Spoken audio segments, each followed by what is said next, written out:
विनय और विवेक में क्या अंतर है? अक्सर ऐसा हम सुनते हैं, थोड़ा विनय विवेक रखो, तो व्हाट इज विनय एंड व्हाट इज विवेक?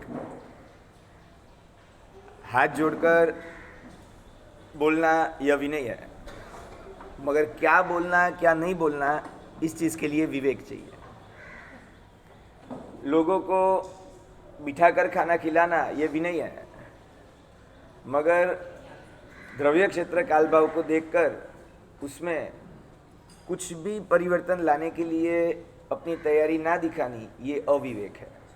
तो विनय और विवेक ये दोनों जरूरी है। હું મુપત્તિનો ઉપયોગ રાખીને બોલું એ બહુ સારી વાત છે, પણ મુપત્તિ રાખીને ગાળાગાળી કરું તો એ બહુ ખોટી વાત છે। અને પછી તમે મને કે મારા સાહેબ ક્યાં બોલ રહ્યો, મુપત્તિ તો હે ના, અરે મુપત્તિ તો હે મગર ક્યાં બોલા, મુપત્તિ તો હે ના, તો એ ના ચાલે। એટલે એના માટે એને શું કહેવાય, શું બોલવું શું ન બોલવું એ વિવેક છે। એટલે દેરાસરમાં પરમાત્માની સામે બહુ જ સુંદર મજાના વિનયપૂર્વક ભક્તિ કરો છો, એટલે પરમાત્માની સામે તમે તમારો એક વિનય ગુણ પ્રગટ કરો છો, એ પણ બહુ સારી વાત છે। પણ એમાં પણ વિવેક હોવો જોઈએ કે પેલા મૂળનાયક પરમાત્માની પૂજા કરવી, પછી આસપાસના પ્રભુજીની પૂજા કરવી, એને વિવેક કહેવાય। તમે તમારા સરસ મજાના દ્રવ્યો અને ઉપચાર દ્વારા પરમાત્માનો વિનય ચોક્કસ કર્યો, નિશ્ચી બોલીને અંદર આવ્યા, હાથ જોડ્યા, બધું કર્યું, પણ વિવેક। તે જ રીતે ઉપાશ્રયમાં આવો તો પેલા જે આચાર્ય ભગવંત હોય અથવા તો જે પણ વડીલ હોય એમને વંદનાદિ કરીને પછી, હા એવું ક્યારેક બને કે આચાર્ય ભગવાન સ્વસ્થાને ન હોય તો પછી આપણે બીજા મહાત્માઓને પણ ત્યારે વંદનાદિ બધું કરી શકાય। પણ વિવેક શું છે तो कि महाराज मैंने विनय तो किया, आपने विनय किया, मगर विनय में भी विवेक रखना जरूरी था। तो अपना विनय भी तभी अच्छा है, तभी वो प्रशंसनीय है कि जब वो विनय भी विवेक पूर्ण विनय हो। नहीं तो ऐसे लोगों के विनय, आज गुंडों का भी विनय कर सकते हो और कई लोग करते भी है, એનો પણ એવો વિનય કરો તો એ તમને સાચવે, એટલે એ વિનય એનો ત્યારે ગુણ નથી કહેવાતો, એનો ગુણ ત્યારે પ્રશંસનીય, એનો એટલે એ વિનય કરે છે કે એ આપણને કામ લાગે। એટલે એવા પ્રકારના વિનયની કોઈ કિંમત નથી હોતી। એટલે ડગલે ને પગલે આ વસ્તુ તમારે પ્રત્યેક તમારા જીવનના પ્રસંગોમાં, તમારા પ્રત્યેક જીવનના ધર્મના પ્રસંગોમાં એ વસ્તુ તમારે ત્યારે ધ્યાન રાખવી જ પડશે, યાદ રાખવી જ પડશે કે એમાં મારો વિવેક શું કહે છે, અને એ વિવેકપૂર્વકનો ધર્મ જ આપણે ત્યાં શોભે છે। વિવેક વિનાનો ધર્મ શોભતો નથી। કેવો સરસ મજાનો વિવેક દેવોનો, મેં એકવાર પહેલાં વાત કરી હતી, નંદીવર્ધન રાજાની શિબિકામાં ઇન્દ્ર મહારાજાએ પોતાની શિબિકા સમાવી દીધી। ઇન્દ્ર મહારાજાનો વિવેક હતો, કારણ કે હવે પોતાની શિબિકા અલગ હોય તો એ રાજા કરતાં ઇન્દ્રની તો ચડી જ જવાની છે। પરમાત્માને એની શિબિરમાં તો ભગવાનના સગા મોટા ભાઈને પણ એમ લાગે ભગવાન મારી શિબિકામાં લાસ્ટમાં નહીં બેઠા અને ઇન્દ્રની શિબિકામાં બેઠા, એની કરતાં બેને સંક્રાંત કરી દીધી, એક કરી દીધી, જેથી એની શોભા ઓર વધી ગઈ, બરાબર છે। પણ એને આ કામ કેમ ન કર્યું, એ વિવેક હતો, એમનામાં વિવેક હોય। એટલે આ રીતના સરસ મજાના વિવેકપૂર્વકના બધા ધર્મો ત્યારે શોભે। ઇન્દ્ર મહારાજાનો એક પોતાનો એક રાઈટ કહો કે સૌધર્મેન્દ્ર પોતે પરમાત્માને પોતાના ખોળામાં બેસાડે મેરુ પર્વત ઉપર અને બધો અભિષેક વગેરેની વિધિ ત્યારે કરે, અને એમનો પોતાનો એક રાઈટ, એક અધિકાર, એમનો આનંદનો કોઈ પાર ન હોય, એટલે બધો જ લાભ મને મળી જાય એવી ભાવના હોય। આપણે કેવી ભાવના, આપણે તો બહુ ઉદાર કે સાહેબ હું એકલો ક્યાં બધા લાભ લઉં, બધા ભલે લાભ લેતા। એટલે આપણે તો ઘણીવાર કોઈ કામ ચડાવો જ મૂકી દે ને પછી કે વો તો મેને છોડ દિયા, એને ક્યારે લાભ મળે, બિચારો એ લાભ લેતો। હકીકતમાં ઉદારતા એને ન કહેવાય કે તમે ચડાવો છોડી દો, એને તમે ચડાવો લઈને એને પક્ષાલ કરવા આપો ને, એ ઉદારતા કહેવાય। ચડાવો તમારે લેવાનો ને પક્ષાલ કરવા એને આપવાનું, ચડાવો જ એના માથે રાખી દીધો ને પછી કહો ઉદારતા, છોડી દીધું। તમે લ્યો ને એને પાસ આપો, તમે ચડાવો લ્યો ને પછી એને બિલ્લો આપો, તો એ ખરી સાચી તમારી ત્યારે ઉદારતા। એટલે ઇન્દ્ર મહારાજાને પણ આપણી શક્તિ પહોંચતી હોય તો આપણી ભાવના એ જોવી જોઈએ કે બધો લાભ હું જ લઉં, બધો લાભ મને જ કેમ ન મળે, હું બધો લાભ લઉં। હા, એ વખતે પછી બીજાને આગળ કરો ક્યારેક તમે, તો એ તમારી એક વાસ્તવિક ઉદારતા એવા વખતે કહેવાય। તો બે બાજુ ચામર ઢાળે એ કોણ, એ પોતે જ। એક આગળ વજ્ર ઉલાડે એ કોણ, એ ખોળામાં બેસાડે એ કોણ, ઉપર છત્ર ધરે એ કોણ, એ પોતે જ। અલગ અલગ ઇન્દ્ર નહીં, બધો જ લાભ, રૂપ વધારવા પડે તો રૂપ વધારવા તૈયાર છે, પણ લાભ કોઈને આપવા તૈયાર નથી। બધો જ લાભ, હા બધો જ, હા સ્વાર્થી ન કહેવાય, એની ભક્તિ કહેવાય। બધાને મન થાય એટલે પછી, હા બસ હું એ જ કહું છું, બધાને મન થાય, બધાને બહુ મન થાય, મને પણ એટલું બધું મન થાય છે ને, પણ શું કરું, બરાબર છે। તો इंद्र પછી વિવેક રાખે. જ્યારે ईशान इंद्र કહે, ईशान इंद्र कहे मुझे आपो प्रभु ने क्षण अतिरेको. इंद्र महाराजा बहुत आपने भक्ति कर ली, थोड़ी हमें भी करने दो, भले आप पहले देवलोक के इंद्र हो, आपका अधिकार है.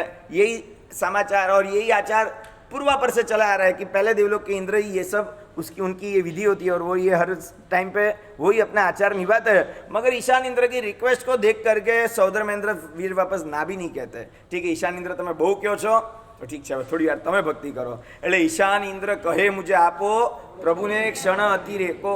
તો એ વખતે પોતાના ભાવ હોવા છતાં પણ ઈશાન ઇન્દ્રને પણ ભક્તિમાં જોડવા કે એના ભાવ ક્યાંય પડી ન જાય એનું પણ ધ્યાન રાખવું, એ ઇન્દ્ર મહારાજાનો શું હોય છે? વિવેક હોય છે. ઇન્દ્ર મહારાજા હાથ જોડીને પરમાત્માને વિનંતી કરે કે પરમાત્મા આપના પંચમુષ્ટિના બદલે 4 મુષ્ટિ લોચ કરો ને. એટલે પરમાત્માની સામે વિનયપૂર્વક એની પ્રાર્થના હતી. તો એમનો વિનય હતો. એ વખતે ઇન્દ્ર મહારાજા જેવી વ્યક્તિ વિનંતી કરી રહી છે તો એ વિશિષ્ટ પુરુષ કહેવાય. ઇન્દ્ર મહારાજા નોર્મલ વ્યક્તિ ન કહેવાય. નિયમમાં બધા જ ઇન્દ્ર સમકીતી હોય. ઇન્દ્ર 64 ઇન્દ્રો. તો ઇન્દ્ર મહારાજા જેવા એક બહુ જ મોટું વ્યક્તિત્વ જ્યારે આપણને વિનંતી કરી રહ્યું છે તો તીર્થંકર પરમાત્માએ પણ શું કર્યો? એમની વાતને રાખી. તો મારા સાહેબ મહાવીર પરમાત્મા કેમ ઇન્દ્રની વાત ન રાખી? એમને પણ ત્યારે ઇન્દ્રએ કીધું હતું થોડું આયુષ્ય વધારી દો ને તમારું. તો ત્યારે પરમાત્માએ પણ એમની વાત રાખવી જોઈએ ને. ઓલા ભગવાને પહેલા ભગવાને ઇન્દ્રનું કેવું માન રાખ્યું, તો છેલ્લા ભગવાને ઇન્દ્રનું માન ન રાખ્યું. ઇન્દ્ર મહારાજાનું માન રાખવાનો સવાલ નહોતો. પહેલા તીર્થંકર વખતે ઇન્દ્ર મહારાજાએ એવી પ્રાર્થના કરી હતી જે પોસિબલ હતી. છેલ્લા તીર્થંકર વખતે ઇન્દ્ર મહારાજે એવી પ્રાર્થના કરી હતી જે પોસિબલ નહોતી. તો ઇન્દ્ર મહારાજાને એટલી ખબર ના પડે કે ઇમ્પોસિબલની પ્રાર્થના કરાય. ભક્તિના અતિરેકમાં ઘણીવાર આવી બધી પ્રાર્થનાઓ પણ થતી હોય છે. એટલે ભક્તિના તમે જ્યારે સ્તવનો ગાતા હો કે ભક્તિમાં એને તમારે દરેક વખતે તત્વજ્ઞાન સાથે નહીં જોડવાનું. કારણ કે એ શબ્દો ઘણીવાર ભક્તિના અતિરેકમાં ગવાઈ જતા હોય છે. એને તમે જો તત્વજ્ઞાન સાથે જોડવા જાઓ તો તમને એમ લાગે આ બહુ ઇમ્પ્રેક્ટિકલ લાગે. જેમ કે હું પંચેન્દ્રિય છું પણ પામું એકેન્દ્રિય પદ ધરવા, જે અત્યારે હમણાં જ ગવાય છે આ સ્તવનની કડીઓ બધી નવું હમણાં રચના જે થઈ છે. તો આમ પ્રેક્ટિકલ જોવા જઈએ તો હું પંચેન્દ્રિય છું પણ ચાહું એકેન્દ્રિય પદ ધરવા એકદમ ટોટલી ઇમ્પ્રેક્ટિકલ. તમારે એકેન્દ્રિયમાં જવું છે, પંચેન્દ્રિય છોડીને એકેન્દ્રિયમાં જવું છે. એટલે તમે ફરી પાછા પૃથ્વી કઈ અપકાઈ એમાં જવા માંગો છો તો કે સાહેબ એવો ભાવ નથી એકેન્દ્રિયમાં જવાનો. પણ ભક્તિના અતિરેકમાં આવેલી એ અંદરની ભાવની ઉર્મિઓ કે કદાચ હું પણ અત્યારે એકેન્દ્રિયમાં હોત તો પાણીનો જીવ જો હું હોત તો અત્યારે ખડખડ ખડખડ ખડખડ પ્રભુના ઉપરથી હું પણ અત્યારે વહેતો હોત. એવી એક ત્યાં એમાં ભાવની એમની પોતાની ધારા છે. પણ પંચેન્દ્રિયપણું છોડીને હું ફરી પાછો સ્થાવરકાયમાં વયો જાઉં, આ તો કેવી મૂર્ખામી કહેવાય. સ્થાવરકાયમાંથી માંડ અનંતકાળે તો પંચેન્દ્રિય સુધી પહોંચ્યા, ફરી પાછા ત્યાં જ જવું જ સ્થાવરકાયમાં નહીં. પ્રાર્થના મોક્ષમાં જવાની હોય, એકેન્દ્રિયમાં જવાની ન હોય. પણ ભક્તિ જેમ કે સમય 100 વાર સંભાળવું. નાઉ રિલેટ વિથ તત્વજ્ઞાન. એક સમયમાં 100 વાર શું કામ ભગવાન સાથે આમ ગપ્પા મારો છો, ખોટું બોલો છો? તમે એક સમયમાં 100 વાર ભગવાનને યાદ કરતા જ નથી, પાછા સ્તવનમાં બોલો છો સમય 100 વાર સંભાળવું. ભગવાન કે એક નંબરનો જુઠ્ઠો. સમયમાં 100 વાર તું સંભાળતો જ નથી.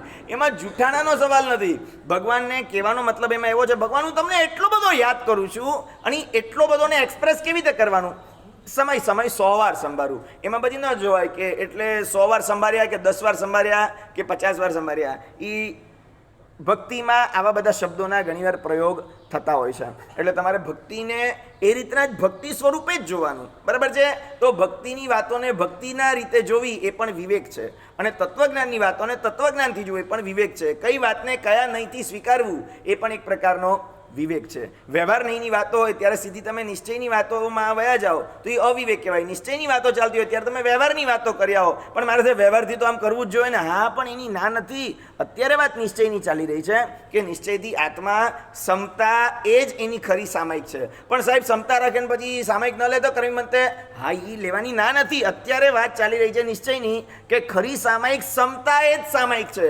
ચરોડો એ સામાયિક નથી, ઓગો એ સામાયિક નથી. સમતા, આત્મગુણમાં રમણતા એ ખરું ચારિત્ર છે, એ ખરી સામાયિક છે. હવે એ વખતે તમે મને કહો કે નહીં સાહેબ વેશનું તો મહત્વ છે જ, એ વખતે ચરોડાનું તો મહત્વ આ છે, એ વ્યવહારમાં તમે કૂદકો મારી ગયા. હવે ક્યારેક હું વ્યવહારની વાત કરતો હોઉં કે ભાઈ આ બધો જ આચાર અને પરમાત્માનું શાસન વ્યવહારથી ચાલશે. 21,000 વર્ષ સુધી જે ચાલવાનું છે એ તમારી અંદર રહેલી ક્ષમતાથી નહીં, તમારી સામાયિકની વિધિ આગળ ચાલશે, તમારા આચાર વિચાર તપશ્ચર્યાઓ આગળ ચાલશે.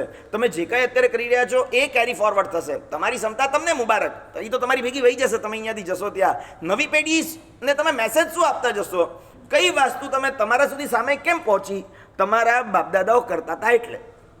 તો એ સામાયિકની વિધિ આજ સુધી ચાલી, એમની ક્ષમતા તમારામાં કેટલી આવી છે આપણને નથી ખબર, કે તમારી 4 પેઢી ઉપરના દાદામાં ક્ષમતા કેટલી હતી. જે હશે તે એ તો એમની સાથે ગઈ, એમની વિધિ, એમના આચાર વિચાર એ બધા તમારા સુધી પહોંચ્યા. એટલે વ્યવહારની વાત ચાલતી હોય ત્યારે મહત્તા એને અપાય, નિશ્ચયની વાત ચાલતી હોય ત્યારે મહત્તા એને અપાય. એટલે જ્યારે જે વાત ચાલે એ એંગલથી એ વાતને સમજવાની, એ એંગલથી એને સમજવાનો. ઘણીવાર અમે વ્યાખ્યાનમાં જે એંગલથી જ્ઞાન પંચમી ચાલતી હોય ને ત્યારે એમ કહીએ કે જ્ઞાન સિવાય બીજું બધું જ નકામું છે. એટલે તમારે ત્યારે એવું એંગલ નહીં લેવાનું, મૌન એકાદશી સંવત્સરી સબ બંધ, હવે જ્ઞાન પાંચમ જ, એમ નહીં. આજે પાંચમના દિવસ છે એટલે આજે પાંચમના ગુણ ગવાય, બરાબર છે. 11રસના દિવસે 11રસના ગુણ ગવાય. પર્યુષણમાં એમ કેવું પડે કે આના જેવું કોઈ પર્વ નથી. હકીકતમાં બધા પર્વો તે જગ્યાએ ટોપ પર છે. નો ડાઉટ પર્વાધીરા જે પર્યુષણ છે એની ના નથી, પણ જ્યારે જે પર્વ આવતો હોય ને એટલે ત્યારે એ પર્વની મહત્તા થઈ જાય અને કહેવાની પણ હોય. એટલે એ વખતે આપણે એમ સમજવું પડે કે ભાઈ આજે આ પર્વની મહત્તાને દર્શાવતું આ વ્યાખ્યાન ચાલી રહ્યું છે. એનો અર્થ એ નથી કે બીજા પર્વની તાકાત ઓછી છે, પણ આજે જેના લગ્ન હોય એના ગીત ગવાય. તો આજે એકાદશીના લગ્ન છે તો એકાદશીના ગીત ગવાય, ક્યારેક પાંચમના લગ્ન હોય તો પાંચમના ગીત ગવાય, બરાબર છે. જેના હોય એટલે એકબીજાની સાથે અહીંયા કોઈ વિરોધ હોતો નથી. શું વિનય અને વિવેક માટે તો બુદ્ધિ જોઈએ ખાલી. હા, વિવેક માટે તો જરૂરી છે આપણી પોતાની પ્રેઝન્સ ઓફ માઇન્ડ. એ વખતે જોઈએ નોર્મલ પ્રજ્ઞા, બુદ્ધિ, કે કયા વખતે શું કરવું. જેમ કે વિવેક છે, આપણી પાસે અત્યારે ખબર છે કે કેરીનો રસ પણ એક વાટકીમાં પડ્યો છે, બાજુમાં એક ગ્લાસમાં પાણી પણ છે. તો એ વખતે આપણી પૂરીને શેમાં બોળવાની, એમાં માટે શું જોઈએ? વિવેક બુદ્ધિ. કે ભાઈ તો પણ પાણી પણ હતું ને રસ પણ હતું, તો હવે શેમાં બોળવું? એના માટે આપણે આટલું વિચારવું પડે, સીધી પૂરી કેમ રસમાં જાય છે, પાણીના ગ્લાસમાં નથી જતી. તો એ વખતે આપણો વિવેક હોય છે કે અત્યારે એવી રીતે માનવભાવ પામીને શું કરવું ને શું ન કરવું, ક્યાં આપણે આયુષ્યને બોળવું ને ક્યાં ન બોળવું, એનો વિવેક જોઈએ. કોને વોટ આપવો ને કોને વોટ નહીં આપવો એનો પણ વિવેક જોઈએ, બરાબર છે. શેમાં આપણા ધર્મની સંસ્કૃતિની રક્ષા પોસિબલ છે, શેમાં પોસિબલ નથી, અથવા તો શેમાં ઓછી પણ થોડી ઘણી પણ પોસિબલ છે, જ્યાં થોડી ઘણી પણ પોસિબિલિટી નથી. આ દરેકમાં વિવેકને આપણે પોતે હાજર રાખવો જોઈએ. કે પ્રવચનના સમયે પૂજા ન કરવી એ વિવેક છે. પ્રવચન ચાલતું હોય તો અહીંયા તળેટીમાં અહીંયા આવીને સ્તુતિઓ નહીં બોલવાની, એ વિવેક છે. પણ સાહેબ અહીંયા એ વખતે શાંતિનાથ પરમાત્માની સ્તુતિ બોલીએ તો એ અવિવેક કહેવાય. શાંતિનાથ ભગવાન જરાય ખોટા નથી, પરમાત્મા પૂજવા જેવા જ છે, દિવસ રાત પૂજવા જેવા છે. પણ અત્યારે સમજો કે અહીંયા વ્યાખ્યાન ચાલતું હોય ને એ વખતે તમે અહીંયા આવીને પૂજા કરો કે સ્તુતિ બોલો કે વોટ એવર કંઈક ડિસ્ટર્બન્સ ઊભું કરો, તો એ વખતે શું કહેવાય? એ તમારો અવિવેક કહેવાય. કે પ્રવચનના સમયે તમારે પૂજા આદિ કોઈ ભક્તિ, પ્રવચનમાં સાહેબ નૌકારવાળી ગણીએ તો એ પણ અવિવેક કહેવાય. તમે પ્રવચનમાં સાંભળતા વખતે નૌકારવાળી ગણો છો ને, તમે મારી સાથે વાત કરવા આવો અને તમે જેવા મારી સાથે કંઈક વાત કરવાનું હાથમાં નૌકારવાળી પકડી લો તો તમને કેવું લાગે? મારે સાહેબ મેં કુછ બોલને આયા આપસે ઓર આપ સીધા હાથમાં નૌકારવાળી, મેરી બાત તો સુનો, અને હું આમ કર્યા કરું, તમને લાગે આપણે આવીએ છીએ ને મારે સાહેબ નૌકારવાળી પકડી લેજે હાથમાં, એવું લાગે. એટલે એ વખતે હું બોલતો ને તમે મારી સામે આમ પકડીને બેઠા હો તો મને કેવું લાગે? હું બોલું છું ને તમે નૌકાર, તમારું ધ્યાન શેમાં છે? એક સમયે બે ઉપયોગ તો રહે નહીં, એ તો પોસિબલ જ નથી. એક સમયે બે ઉપયોગ કોઈ ના રહે તો મારું ધ્યાન કાં તો નૌકારમાં રહેશે ક્યાં વ્યાખ્યાનમાં રહેશે, બરાબર છે. બે તો રહે નહીં. એટલે તમારે ઘણીવાર તો બેવ બગડે, એમાં બેમાંથી એક સુધરે એમ નહીં. બે ન નૌકાર ના રહ્યો ન વ્યાખ્યાન ના રહ્યો. નૌકાર પણ ખોટો નહોતો, વ્યાખ્યાન પણ ખોટું નહોતું, બેનું મિશ્રણ ખોટું હતું. દહીં પણ ખોટું નહોતું, દૂધ પણ ખોટું નહોતું.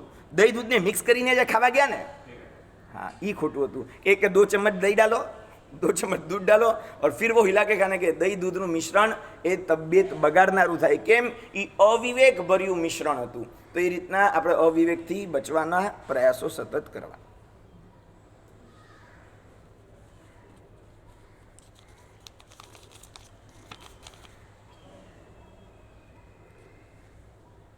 અંતિમ આરાધના માટે વિધિ શું છે? સરસ.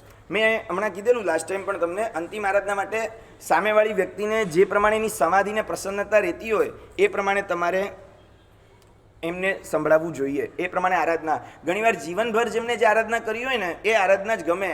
એક ભાઈ મળ્યા હતા આજે સવારે, તો એમને મેં સ્વાભાવિક વાત કરી કે હવે ઓલમોસ્ટ રિટાયર્ડ જેવો છું, બીજું કંઈ કામ નથી અને ફ્રી હોઉં છું. મેં થોડી આરાધના વધારો સાહેબ, એ જ પ્રોબ્લેમ છે. આરાધના કરવી કે સાહેબ જિંદગીમાં કરી જ નથી. જિંદગી પર ઓફિસ ને દુકાન ને આ જ બધું કર્યું છે, એટલે હવે ફ્રી થયો છું ને તો પણ હવે આરાધના સૂચતી નથી. તમને ઘણાને એમ લાગશે ને ફ્રી થશું પછી બધું કરશું. અત્યારથી કર્યું નહીં, ફ્રી થયા પછી ગમતું નથી, ફ્રી થયા પછી સૂઝતું નથી. ઘણા બધાને ઉંમરલાયકોને તમે ધર્મ સમજાવ્યા કરો ને એ નથી ગમતું પછી સાંભળવું. એટલે તમારે છેલ્લે એ વ્યક્તિની સમાધિ રહે, પ્રસન્નતા રહે એવી વાતો કરવી. બિકોઝ પુણ્ય, પ્રેમ અને પ્રસન્નતા આ 3 વસ્તુના કોઈ જ ઓપ્શન નથી. એના વગર એ નહીં ટકી શકે. એને આવતા ભાવમાં જવા માટે એનું પુણ્ય પણ જોશે, એને સમાધિ જોતી હશે તો તમારા તરફથી પ્રેમ પણ જોશે, અને ફાઇનલી એની પ્રસન્નતા ટકવી જોઈએ. બરાબર છે? સમાધિના કોઈ ઓપ્શન્સ જ નથી. એટલે પરભવ એનો સારી જગ્યાએ એ જીવ જાય, યોગ્ય જગ્યાએ ફરી પાછો એનો જન્મ થાય. બરાબર છે? જેમ કે જૈન કુળમાં આપણે આવ્યા એ પુણ્ય, માતાએ આપણને જન્મ આપ્યો એ એમનો આપણા તરફનો પ્રેમ, આપણને મોટા કર્યા એ પ્રેમ. એટલે આપણે આવ્યા એમાં પુણ્ય પણ કારણ હતું, એમનો આપણા તરફનો પ્રેમ પણ કારણ હતો, અને આખું ઘર આપણા આવવાથી પ્રસન્ન થયું તો આપણે જીવી શક્યા. ઘરમાં બધા આપણને ઘુરક્યા કરતા હોત ને, આપણે એમ ઓડમેનની જેમ જ આપણે જોયા કરે ને, એ ઘરમાં જીવવું ભારે પડી જાય છે. મારે સાહેબ ઘરમાં અમે આડા આવતા હોઈએ એવું લાગે છે. ઘરમાં અમે કોઈને ગમતા જ નથી. ઘણીવાર ઘરના કજિયાઓથી બચવા માટે અહીંયા આવીને 2-3 એક્સ્ટ્રા સામાયિકો ઘણા કરી જતા હોય છે કે ઘરમાં જઈએ ને ઉપાધિને જવું જ નહીં, એની કરતાં બધું અહીંયા જ પતાવી દેવું. ઘરમાં જઈએ એટલે આમ ખબર નહીં ક્યાંક એવી દશાઓ બેઠી હોય છે. એ પૂર્વગ્રહને જે લઈને તમે બેઠા હો છો, હઠાગ્રહના ઈલાજ નીકળે, કદાગ્રહના ઈલાજ નીકળે. પરિગ્રહ છોડાવવા સહેલા થઈ ગયા છે, પણ પૂર્વગ્રહ છોડાવવા બહુ જ અઘરા થઈ ગયા છે, બહુ જ અઘરા. એટલો બધો પૂર્વગ્રહ લઈને તમે બેઠો છો. મને જે જોઈએ એ વસ્તુ જોઈએ જ, દેટ ઇઝ હઠાગ્રહ. હું જે માનું છું એ જ સાચું, દેટ ઇઝ કદાગ્રહ. હું જે માનું એ જ કદાગ્રહ છે. મને જે જોઈએ એ જોઈએ જ, એ હઠાગ્રહ કહેવાય. અને કોઈ પણ વ્યક્તિને એકવાર તમે જે ઇમેજ અંદર ફિટ કરી દીધી હોય, એ ઇમેજ હવે તમે ભૂસવા બદલવા તૈયાર જ ન થતા હો, એને કહેવાય પૂર્વગ્રહ. જરૂર કરતાં વધારે રાખો એને કહેવાય પરિગ્રહ. બરાબર છે? આ બધા ગ્રહ નડે છે, બાકી શનિ ને મંગળ ને બધાના ઈલાજ છે, એના જાપ પણ છે, એના માટેની વિધિઓ પણ છે. પણ આ બધા ગ્રહના ઈલાજો બહુ ભારે પડી છે. એક વ્યક્તિ માટે જે પૂર્વગ્રહ બંધાઈ ગયો ને એકવાર માટે, મારે સાહેબ મુझे પતા હે વો ચોર હે. હવે એ ચોર સુધરી ગયો છે, વર્ષો થઈ ગયા. એકવાર ચોરી કરતા પકડાયો હતો, પણ પછી એને બહુ ગિલ્ટ ફીલ થયું, અફસોસ થયો છે. હવે એ સુધરી ગયો છે, પણ હવે જેટલી વાર તમે એને જોવો છો ને, તમે ચોરની દ્રષ્ટિએ જ એને જોવો છો. उससे बचते रहना, वो चोर है. कब चोरी की थी वो? मैंने 25 साल पहले उसको पकड़ा था. 25 વર્ષ પહેલાં એક વસ્તુમાં તમે એને પકડેલો, ત્યાર પછી બની શકે કે એને એક પણ ચોરી ન કરી હોય, તો પણ હવે જેટલી વાર એને જોઈએ છે ને, એ ચોર તરીકે જ જોઈએ. એવો 1 નંબર કા ચોર હે, વો 1 નંબર કા. દરજી જેવા દરજી પણ જૂનું માપ ચલાવતા નથી. તમે જેટલી વાર જાઓ ને ફરી પાછા સીવડાવવા, એ શું કરે? તમારું 6 મહિના પહેલાંનું માપ ચલાવે? ન ચલાવે ને. દરજી ફરી પાછો માપ લે ને નવેસરથી કે ભાઈ 6 મહિના, એ કે 6 મહિનામાં માણસો ઘણા ફેરફાર થઈ જતા હોય. બરાબર છે? તમારા કોરોના પહેલાંના માપ ને કોરોના પછીના માપ કેટલા ફેરફાર થઈ ગયા હતા?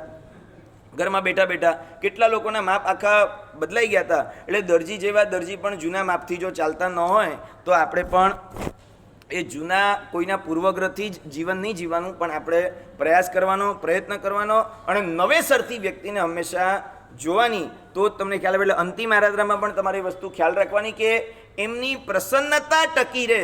કોઈકને સ્તવન ગમતા હોય તો સ્તવન સંભળાવો, એમને નવકાર ગમતા હોય તો નવકાર સંભળાવો, એમને કોઈ વાર્તાઓ સાંભળવી ગમતી હોય તો વાર્તા સંભળાવો, એમને કથાઓ સાંભળવી ગમતી હોય કથા, એમને તીર્થની ભાવયાત્રાઓ ગમતી હોય તો તીર્થની ભાવયાત્રાઓ કરાવો, એમને અલગ અલગ ભગવાનના દર્શન કરવાનો ઘણાને શોખ હોય તો અલગ અલગ ભગવાનના એમને ફોટાઓના દર્શન કરાવો. જો તારંગાજી, જો રાણકપુર, જો આબુ, એમ અલગ અલગ તમે એમને પરમાત્માના દર્શન. જિંદગીમાં જેને યાત્રાઓ બહુ કરી હોય ને, એને છેલ્લે પણ એ બધા ભગવાનના દર્શન કરવા બહુ ગમે, કારણ કે જિંદગીમાં એને યાત્રાઓ ખૂબ કરી છે. તો એ વખતે એને જે તીર્થોની યાત્રા કરી હોય, તમે એને તીર્થોના દર્શન કરાવો તો એને ગમે.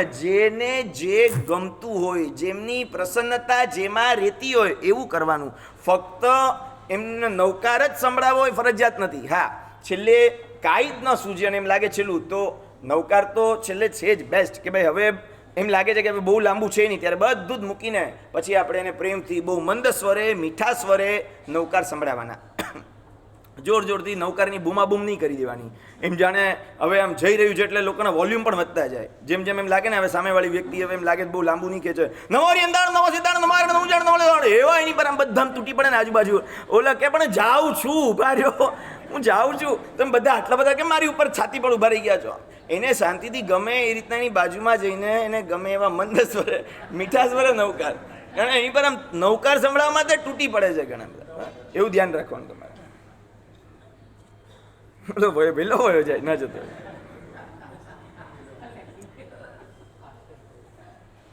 कई लोगों का मानना है कि जैन धर्म के आदिनाथ और हिंदू धर्म के शंकर भगवान दोनों एक ही है। आदिनाथ प्रभु सिर पे केश थे, शंकर भगवान के सिर पे जटा है। आदिनाथ प्रभु का लांछन वृषभ है, शंकर भगवान की सवारी नंदी है। आदिनाथ प्रभु का तीर्थ अष्टापद है, शंकर भगवान का तीर्थ भी कैलाश है। इस तरह बहुत से साम्य है। हकीकत क्या है? हकीकत वांधो नहीं, तमे आ विचार्યું છે ને? આજે કદાચ તમને અષ્ટાપદ કે કૈલાશ ને આવું બધું છે ને તમારા મોબાઈલમાં કંઈ રિકમેન્ડ આવી જશે. જોજો, આપણે જે વિચારીએ છીએ ને, હવે તમે એવી દુનિયામાં વસી રહ્યા છો કે તમે જે બોલો છો, તમે જે વિચારો છો, તમે જે કરો છો ને, તો આ બધી આર્ટિફિશિયલ ઇન્ટેલિજન્સ એનું રિકમેન્ડેશન્સ આપવા લાગે તમને. ફટાફટ આજે તમને કૈલાશ આવશે, અષ્ટાપદ આવશે. ઠીક છે, હમણાં તમે બધા મોબાઈલ લઈને નહીં આવ્યો એટલે બચી જશો, નહીં તો આપણે જેની વાત કરીએ એ બધું જ સાંભળે છે. એટલે જે પણ વાત કરો બહુ સમજીને કરજો, બહુ સમજીને સાચવીને કરજો. તમારું રમકડું બધું જ સાંભળી રહ્યું છે ઘરમાં. એક જીવતું રમકડું અને એક આ મોબાઈલ નામનું રમકડું, આ બે રમકડા તમારા ઘરમાં બધું જ જોઈ રહ્યા છે, બધું જ સાંભળી રહ્યા છે. બીજી વાત, અષ્ટાપદની અને આ બધી સામ્યતાની વાત ઘણી છે.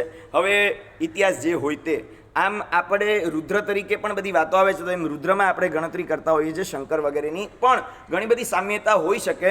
એટલે તે સમયે ઘણો બધો સમયે ફેરફાર થયો હોય એવું બનવા જોગ છે કે એ લોકો જેને માને છે આપણે પણ એને જ માનીએ છીએ, આપણે પણ એને સૌથી પહેલાં ભગવાન માની, એ લોકો પણ એને સૌથી પહેલાં ભગવાન માને.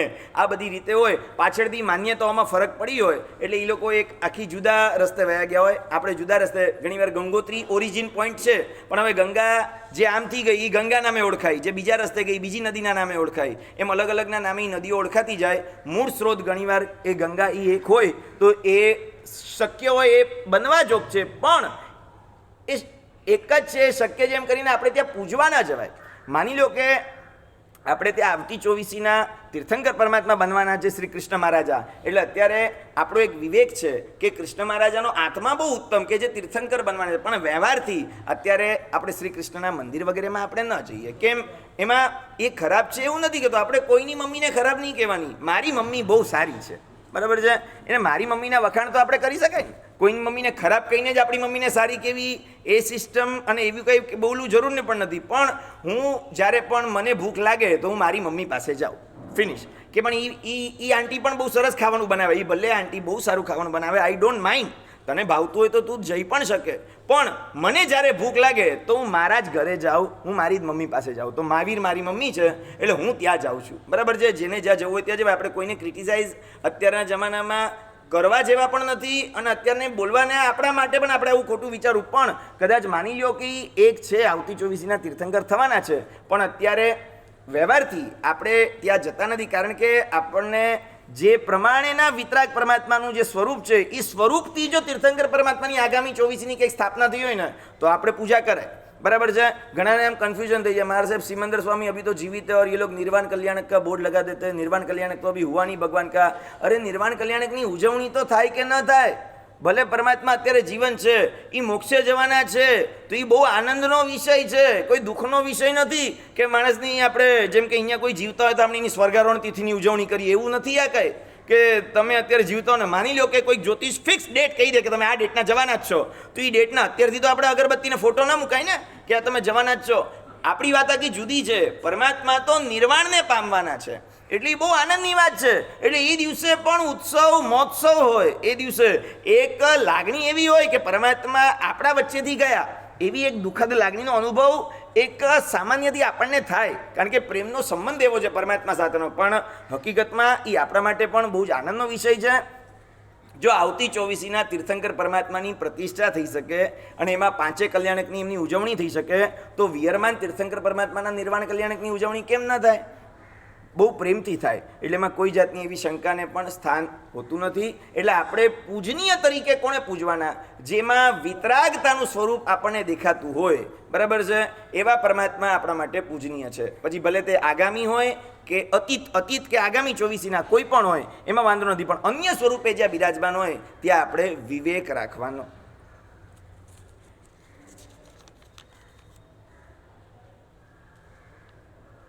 आदेश्वर भगवान किसकी पूजा करते थे? वह ध्यान में किसका जाप करते थे?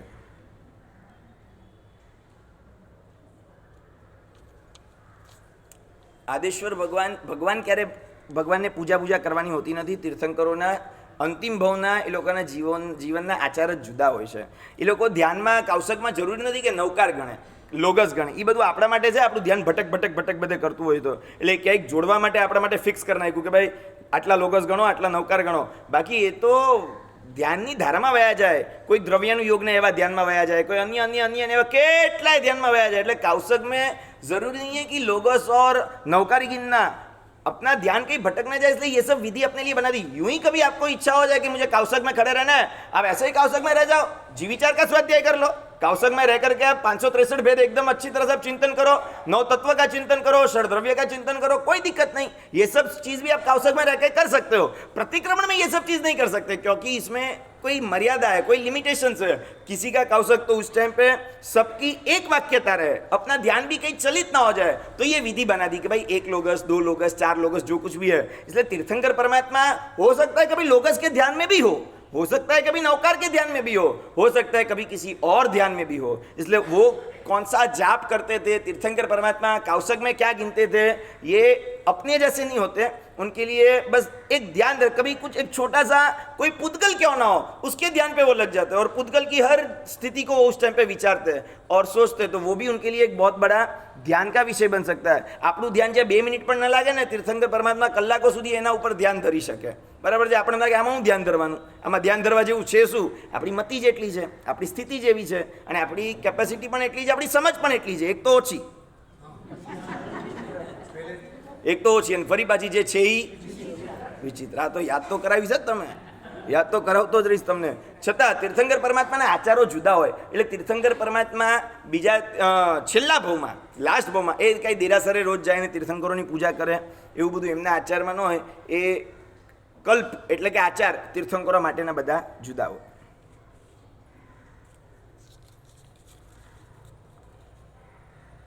મથેણ વંદામી ધર્મલાભ जिसने भी लिखा है. હવે એને મથેણ વંદામી લખ્યું તો મારા ધર્મલાભ કેવો પડે ને.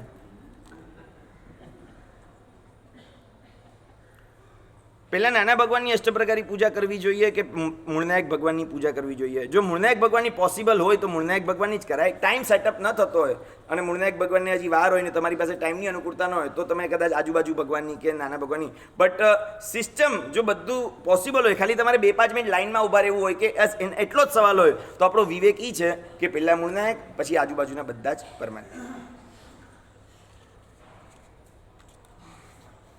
ચાલતા ચાલતા નવકાર ગણી શકાય? હા, ગણી શકાય. નવકાર તમે નોર્મલ રૂટીન જે જાપ કરતા હો ને, એ તમારે એક જગ્યાએ બેસીને વ્યવસ્થિત કરવાનો.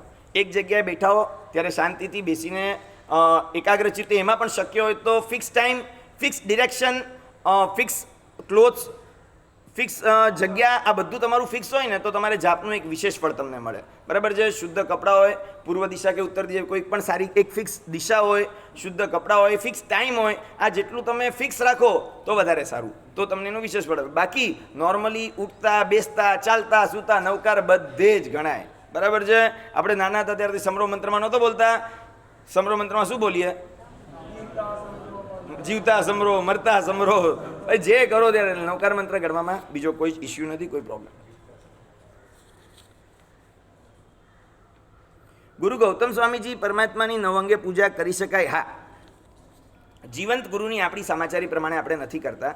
જીવંત ગુરુની સ્થાપના રૂપે હોય, મૂર્તિ સ્વરૂપે હોય તો એમાં કોઈ જ પ્રોબ્લેમ નથી. બરાબર છે. અહીંયા અમુક વિવેક વગેરેના, અમુક વિનય વિવેકના ભંગના ઘણા બધા ચાન્સીસ હોય છે. એટલે જીવંત ગુરુ માટેના નિયમો જુદા હોય. જેમ કે જીવંત પરમાત્મા હોય તો કળશ લઈને ભગવાન ઉપર અભિષેક ન કરાય. પરમાત્માની મૂર્તિ હોય તો કરાય, પણ સાહેબ એ ભાવ નિક્ષેપે છે અને આ સ્થાપના નિક્ષેપે છે તો બેઉ તીર્થંકરને, બેઉ તીર્થંકર હોવા છતાં પણ જ્યારે પરમાત્મા જીવંત હોય ત્યારે કળશો લઈને ભગવાન ઉપર અભિષેક ન કરે. ત્યારે એ પરમાત્મા નિર્વાણ પામે એટલે તરત જ નિર્વાણના અભિષેક થાય, કારણ કે હવે એ પરમાત્માની બોડી છે. એટલે દેવો નિર્વાણના અભિષેક કરે. અહીંયા પણ તમે અંજન શલાકા ક્યાંય જોઈ હશે તો તમને ખ્યાલ આવે, નિર્વાણ વખતે નિર્વાણના અભિષેક કરવામાં આવે, નિર્વાણ કલ્યાણની ઉજવણી વખતે, કારણ કે હવે એમાં જીવ નથી. એટલે જીવંત માટે અને સ્થાપના નિક્ષેપ માટે, એટલે મૂર્તિમંત માટે બેના નિયમો જુદા હોય. એટલે ગૌતમ સ્વામી વગેરે કોઈની પણ ગુરુ મૂર્તિ હોય તો મૂર્તિમાં અમને ફૂલ ન ચડાવાય. અહીંયા તમે ફૂલ ચડાવો તો, પણ કોઈ ગુરુ મૂર્તિ હોય કે ગુરુ પગલાં હોય તો એના પર ફૂલ ચડાવો તો એમાં કોઈ દોષ નથી, કારણ કે હવે સ્થાપના છે અને આ જીવંત છે. બેના નિયમ જુદા હોય.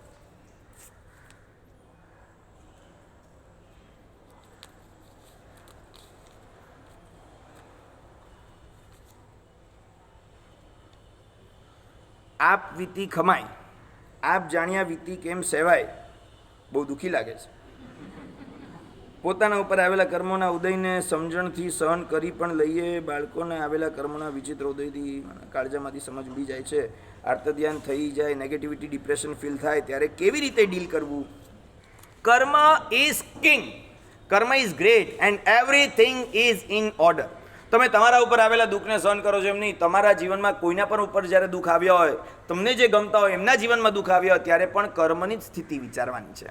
ભાઈ આપણે ખુશ નથી થતા કોઈના દુઃખથી, પણ હવે એના કર્મ છે ત્યારે આપણે કર્મના સિદ્ધાંત ઉપર આપણો ભરોસો વધે, કર્મના સિદ્ધાંત ઉપર આપણી શ્રદ્ધા વધે કે કર્મ નથી મૂકતું. બે સગા ભાઈઓ હોય તો પણ આપણે નથી જોતા ઘણીવાર ક્યાં ના ક્યાં વિચિત્રતા હોય, કોઈ ક્યાંય હોય ને કોઈ ક્યાંય પહોંચી ગયા હોય. કર્મ કોને ક્યાં લઈ જાય કાંઈ જ ખબર ન પડે. એટલે એવા વખતે પણ તમારા બાળકો હોય, તમારા મા બાપ હોય કે તમારા ભાઈ હોય કે બેન હોય, કોઈના પણ જીવનમાં આવા ક્યારેક કર્મનો ઉદય થાય ત્યારે how to deal with it.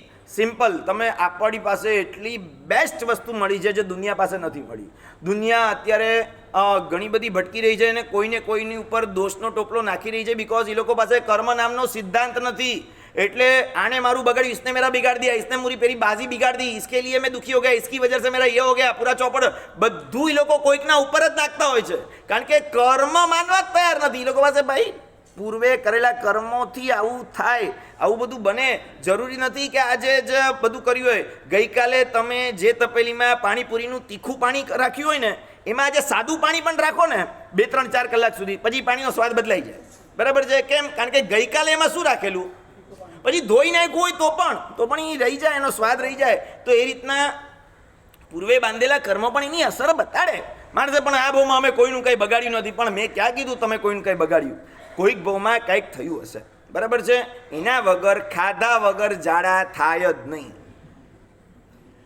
હજી કદાચ એક સરખા તમારા બિલ્ડિંગના 2 નામ હોય ને, અને એ જ બિલ્ડિંગમાં 2 એક સરખા નામવાળા ભાઈઓ રહેતા હોય ને, તો ક્યારેક પોસ્ટમેન કે કોરિયરવાળાથી ભૂલ થઈ જાય, ઉપરથી જોયે ને અચ્છા અને રોજનું આવતું મૂકી જાય. હજી કદાચ કોરિયર અથવા તો તમારા કોઈ કોરિયરવાળા, પિઝાવાળો કે આવા કોઈ પણ, અથવા તો ટપાલી કોઈ પણ બીજા ઘરે જઈને પાર્સલ આપી દે, એવું હજી કદાચ બને. બાકી કર્મના સિદ્ધાંતમાં કોઈ કે બાંધ્યો હોય બીજાને ઘરે એને ભોગવવાનું આવે, આવું કંઈ ન બને. એ બહુ જ પરફેક્ટ જેને બાંધ્યું છે, જે રીતના બાંધ્યું છે, જેવા રસથી બાંધ્યું છે, જેટલા કાળ માટે એને ગમે તે રીતે ગોતી જ લાવે. વર્ષો પહેલા ત્રિપૃષ્ઠ વાસુદેવના ભાવમાં કાનમાં સીસાનો રસ નાખ્યો તો, ગોતતા ગોતતા ગોતતા ગોતતા કર્મ લાસ્ટ ભાવમાં પણ બરાબર એ જ વ્યક્તિના ઉદયમાં બરાબર આવે ને કાનમાં ખીલ્લા ઠોકાવડાવે, એમ છોડે નહીં. છેલ્લે જતા જતા પણ બરાબર ત્યાં જ પોઈન્ટ આઉટ કરે. એટલે એ વખતે જેમના લાઈફમાં અત્યારે જે કર્મનો ઉદય છે, એ કર્મના ઉદયને આપણે પણ પચાવવાનો, આપણે એને ત્યારે સમજવાનું. આપણા દુઃખને સહન કરવું એ જેમ સહનશીલતા છે, એમ આપણને જે ગમે છે એમના જીવનમાં પણ જે દુઃખ આવ્યું છે એને પણ પચાવવું, એ પણ આપણી હકીકતમાં વાસ્તવિક સહનશીલતા છે અને આપણી સમજ શક્તિ છે. જ્યારે મદન રેખા વિશે મોયો મણિરથ અને માર્યો યુગબાહુ ભાઈ રે. બરાબર છે? યુગબાહુને મારીને મણિરથ પોતે વયો ગયો. એ વખતે પોતાને યુગબાહુ બહુ ગમતો હતો. મદન રેખાને યુગબાહુ ઓબ્વિયસલી પતિ પત્ની હતા, એટલે બહુ પ્રેમથી ઉદ્યાનમાં ત્યારે રહ્યા હતા. હવે એ વખતે ભાઈએ એટલે કે મણિરથે યુગબાહુને મારી નાખ્યો એની સામે જ, કારણ કે એનું રાજ્ય જોતું હતું, અને ખંજર નાખીને વયો ગયો. Madan Rekha was there, she was seeing everything, એણે બધું જ ત્યારે જોયું. પણ એ વખતે હવે એમની રિસ્પોન્સિબિલિટી શું હતી કે જેને કર્મનો ઉદય આવ્યો છે એને અત્યારે ખંજર નાખ્યું. નો ડાઉટ એને કોઈક ભાવમાં એવું કર્મ કર્યું હશે કે ઓલાને કુબુદ્ધિ સૂજી કે આને આવી રીતે ખંજર મારીને વયો ગયો. બરાબર છે? નહીં તો આવું ન થાત. એટલે એણે એમની હવે પોતાની એઝ અ ધર્મ પત્ની એમને પોતાની રિસ્પોન્સિબિલિટી સમજી કે મારે હવે એને ધર્મ પમાડવો છે, એને અધર્મમાં નથી લઈ જવા, કારણ કે હવે એની લાસ્ટ મોમેન્ટ્સ ચાલુ થઈ ગઈ છે. હવે એ મોમેન્ટ્સ હું એને એમ કહીશ, જોઈ લઈશ, તમે ચિંતા નહીં કરતા, મેં બી ખૂન કા બદલા લે લૂંગી, આમ કરી લૂંગી. એ વખતે એને ભડકાવાની વાતો કરે. મણિરથને હું પણ જોઈ લઈશ, તમારે એક એક ખૂનના ટીપાનો બદલો લઈ લઈશ, ચિંતા ન કરતા. અને એમ કરીને જેમાં બધા બોલિવૂડ ને ટોલિવૂડની મૂવીઝની જેમાં ધડ ધડ ધડ ધડ ધડ કરે અને એ રીતની બધી વાતો કરે તો શું થાય? તો ત્યારે યુગબાહુને પોતે સમાધિ ન રહેત, એને બદલે યુગબાહુની આંખો એકદમ લાલ થઈ ગઈ હતી. અને ત્યારે મદન રેખા પોતે હોશિયાર, પરમાત્માના શાસનના ધર્મને પામેલા. યુગબાહુ નહોતા ગમતા એવું નહોતું, યુગબાહુ ખૂબ ગમતા હતા, પોતાના પતિ હતા, ગમતા હતા. પણ હવે અત્યારની એઝ પ્રેઝન્ટ મોમેન્ટ એવી આવી ગઈ છે કે બચાવવાની એમની પાસે હવે કોઈ સ્થિતિ નથી, એમની પાસે કોઈ હાલત નથી, હવે એની પાસે એવી કોઈ રેમેડી નથી કે એ બચાવી લે ને, કારણ કે બહુ ખરાબ રીતે ઓલરેડી એને માર્યું છે. હવે એનું આવતો ભાવ ન બગડે એની તૈયારી ચાલુ કરી દીધી. હવે નેક્સ્ટ, હવે આગળ ન બગડે એની તૈયારી ચાલુ કરો. હવે શું કરવું છે? ગેસ ઉભરાઈ ગયું, દૂધ ઉભરાઈ ગયું, ગેસ આમ બધું બહાર આવી ગયું, પડી ગયું. હવે શેની તૈયારી કરો? એક કામ કરો, પહેલાં ગેસ બંધ કરો. આગળ નવું નુકસાન ન થાય એની વાત પહેલાં કરો. કેમ? હવે નહીં તો દૂધ તો પડ્યું છે, હવે આખા રૂમમાં આખા ફ્લેટમાં હવે ગેસ ફેલાશે, નવી બીજી કંઈક હોનારત સર્જાશે. એટલે દૂધ ગયું એની રામાયણ પછી કોણે ઢોળ્યું, કેમ ઢોળ્યું, કોણે બંધ ન કર્યું, ક્યાં રાખ્યું, પહેલાં ગેસ બંધ કરો. નવી હોનારત ન સર્જાય એની ચિંતા કરો. નહીં તો આ તો ગયું એ પાછું નથી આવવાનું, એ તો ગયું. નવું કંઈક બીજું કરવું છે, આગ લગાડવી છે, તો કે ના, તો પહેલાં આનું કંઈક કરો, ગેસનું કંઈક કરો. એવી રીતે હવે આવતા ભાવની ચિંતા કરો. અને મદન રેખા ત્યારે ધર્મ સંભળાવવાનો શરૂ કર્યો. કર્મની વાત કરી, નવકાર મંત્ર સંભળાવા લાગ્યા. કોઈ ચિંતા ન કરો, બધું સારું થશે, તમે મારી જરાય ચિંતા ન કરતા, મારું પણ બધું સારું થશે. કર્મના કારણે આવું બધું થયા કરે. અને એમ કરીને એટલો બધો યુગબાઉને ત્યારે ધર્મ સંભળાવ્યો. યુગબાઉ उस टाइम पे उसकी जो आंखें लाल हो चुकी थी वो धीरे धीरे लाल कम होती गई और नॉर्मल, बैक टू नॉर्मल वो हो गए. तब मदन रेखा को विश्वास, तब मदन रेखा को संतुष्टि हुई, प्रसन्न हुई कि चलो उनका क्रोध तो मैंने शांत कराया. और तब युगबाऊ के प्राण निकल गए, ખલાસ થઈ ગયો. બહુ લાંબુ ચાલે એમ આમ પણ હતું જ નહીં, ફિનિશ થઈ ગયો. હવે મદન રેખા ત્યાંથી ભાગી ગયા. ખબર છે હવે અહીંયા મારી કોઈ સેફટી નથી. અને ભાગતા જંગલમાં પોતે વયા ગયા. અને જંગલમાં જઈને જ્યાં કંઈક દેશના ચાલતી હતી જ્ઞાની ભગવાનની, ત્યાં જઈને બેસી ગયા. એ વખતે ચલો હવે ક્યાંક અહીંયા પબ્લિક દેખાય છે તો કોઈક બીજા ગામમાં જઈને નગરની બહાર ઉદ્યાનમાં પહેલાં આવી બધી દેશનાઓ થતી હતી. બહુ મોટું વૃક્ષ હોય, વૃક્ષની નીચે ઓટલા જેવું હોય કે એક સારી જગ્યા હોય, ત્યાં જ્ઞાની ભગવાન બેસી જાય ને લોકો બધા ત્યાં ધર્મદેશના સાંભળવા આવી જાય. તો એ પણ ત્યાં જઈને બેસી ગયા. એ વખતે એક દેવ ત્યાં આવે છે અને દેવ આવીને મદન રેખાને પ્રણામ કરે છે. લોકોને બધાને આશ્ચર્ય થયું કે આને પ્રણામ કરે, પ્રદક્ષિણા આપે, કેમ આવું કરે છે? એક બેનને કરે, ઠીક છે દેખાવમાં લાગે છે આ કોઈ રાણી જેવા છે, પણ જ્ઞાની ભગવાન બેઠા છે ને એક શ્રાવિકાને આવી રીતે પ્રણામ કરીને આમ લાગે. ત્યારે જ્ઞાની ભગવાનને કોઈકે પ્રશ્ન પૂછ્યો, ભગવાન આ દેવ તો વિવેકી હોય, આ દેવ આટલો બધો અવિવેક કેમ કરે છે? તો કે દેવ વિવેકી છે, દેવ અવિવેકી નથી. કેમ? જે જગ્યાએ તમે ધર્મ પામો એ તમારા માટે તીર્થ, જે દિવસે તમે ધર્મ પામો એ તમારા માટે પર્વ, અને જેના થકી તમે ધર્મ પામો એ તમારા માટે ગુરુ. બરાબર છે? આ વસ્તુ તમારે પણ સમજી રાખવાની. જે દિવસે તમે ધર્મ પામો એ તમારા માટે પર્વ, નો ડાઉટ સંવત્સરી પર્વ, બટ મારો દીક્ષા દિવસ આવતો હોય ને તો મારા માટે પર્સનલી પર્વ જેવો જ દિવસ કહેવાય. પણ સાહેબ એ તો હોઈ શકે ત્રીજ પણ હોય, ચોથ પણ હોય, છઠ પણ હોય. એ ત્રીજ, ચોથ, છઠ નથી જોવાની. ત્યારે મારા માટે પર્વનો દિવસ કે જે દિવસે મને પૂજ્યપાદ અધ્યાત્મયોગી કલાપૂર્ણ સુરીશ્વરજી મહારાજાએ મુહૂર્ત પ્રદાન કર્યું હતું, અને પૂજ્યપાદ સિદ્ધાંત દિવાકર ગચ્છાધિપતિ જયઘોષ સુરીશ્વરજી મહારાજાના વરદ હસ્તે મને ઓગો મળ્યો હતો, રજોરણ મળ્યું હતું. તો એ દિવસ મારા માટે હું એ ન ભૂલી શકું કે એ ગચ્છાધિપતિએ જે દિવસે મને આમ હાથમાં ઓગો આપેલો, મારા દાદા મહારાજને પહેલા આપ્યો, પછી તરત મને આપ્યો, બીજા 5 દીક્ષાર્થીઓ હતા, તો એ મારા માટે પર્વનો દિવસ, મારા માટે. પણ સાહેબ એ કોઈ તિથિ નહોતી. તિથિ દુનિયા માટે, મારા માટે નહીં. મારા માટે એ સર્વોત્તમ તિથિ. કેમ? જે દિવસે હું ધર્મ પામ્યો, સર્વવીરથી ધર્મને પામ્યો, એ મારા માટે પર્વ. જે જગ્યાએ તમે ધર્મ પામ્યા હો એ તમારા માટે તીર્થ. આ જગ્યાએ જો તમે ધર્મ પામ્યા હો ને, વર્ષોથી સાહેબ આ જગ્યાએ આવીએ છીએ, વર્ષોથી વ્યાખ્યાનો સાંભળીએ છીએ, તપ જપ કર્યા, આદિનાથ ભગવાનને આટલા વર્ષોથી અમે પૂજ્યા, આટલા વર્ષોથી પરમાત્માના નિમિત્તે જ પુણ્ય પણ બાંધ્યા અને કર્મો પણ ખપાવ્યા, જે કર્યું હશે એમાં પરમાત્મા. તો આ જગ્યા તમારા માટે તીર્થ બની ગઈ. આને 100 વર્ષ 200 વર્ષ થાય તો એ ભલે, ન થયા હોય તો એ ભલે, તમે જે જગ્યાએ ધર્મ પામો એ તમારા માટે તીર્થ. અને જેના થકી તમે ધર્મ પામો એ તમારા માટે ગુરુ, કે જેમના થકી સાહેબ અમે ધર્મ પામ્યા. બરાબર છે? તો ત્યારે જ્ઞાની ભગવાનને કીધું આ ધર્મ પામ્યો મદન રેખા તરફથી. એટલે એમનો જ પતિનો જીવ મરીને દેવલોકમાં ગયો. દેવલોકમાં જઈને જોયું હું દેવલોકમાં કેમ આવ્યો, અવધિ જ્ઞાનનો ઉપયોગ મૂક્યો તો ખબર પડી મારી પત્નીએ છેલ્લે મને સમાધિ આપી, મને ધર્મ પમાડ્યો, એના કારણે હું દેવલોકમાં આવ્યો. નહીં તો ગુસ્સો એટલો હતો કે મણિરથને મારી નાખું, ખલાસ કરી નાખું. વિશ્વાસઘાત કર્યો મારી સાથે, ખંજર નાખી દીધું મારા પેટમાં, છોડીશ નહીં મણિરથને. આવો ગુસ્સો હતો ત્યારે. અને એ ગુસ્સામાંથી મને ટ્રાન્સફર કરીને જે સમાધિમાં લઈ ગઈ મદન રેખા લાસ્ટમાં, એ મદન રેખાના કારણે જ આજે હું દેવ થયો છું, નહીં તો નરકમાં જોત. એવી પરિસ્થિતિ ત્યારે હતી. તો એ વખતે જેને મને સમાધિ આપી છે એ મારા માટે ગુરુ. એટલે દેવલોકમાં હજી તો એ જીવ પહોંચ્યો, તરત જ ત્યાંથી નીચે આવીને મદન રેખાને પ્રણામ કરવા આવ્યો કે હું આજે જે છું એ તારા કારણે છું. તારા થકી જ. નહીં તો હું આજે દેવલોકમાં નહોત. અને એના થકી એમ કરીને જ્ઞાની ભગવંતે જ્યારે ખુલાસો કર્યો ત્યારે આખી સભાને ખબર પડી અને બધાએ ત્યારે એની અનુમોદના કરી કે જેના થકી ધર્મ પામ્યા એને ભૂલતા નથી. તમને પણ જેમના થકી ધર્મ પામ્યા હો, જેમના થકી તમે ધંધે ચડ્યા હો, જેમના થકી જેમણે તમને જન્મ આપ્યો હોય, આ બધા ઉપકારીઓના ઉપકારને ક્યારે ભૂલવાના ન હોય. એનો ખાસ તમારે પણ ઉપયોગ રાખવાનો. ક્વેશ્ચન આ જ હતો ને, જે હતો એ ગાડી જ્યાં પહોંચી ત્યાં ગાડી હતી ક્યાં ઉપડી હતી ક્યાંથી? હા, બીજાનું દુઃખ જોઈને આર્ત ધ્યાન થાય છે. તો બરાબર, રાઈટ.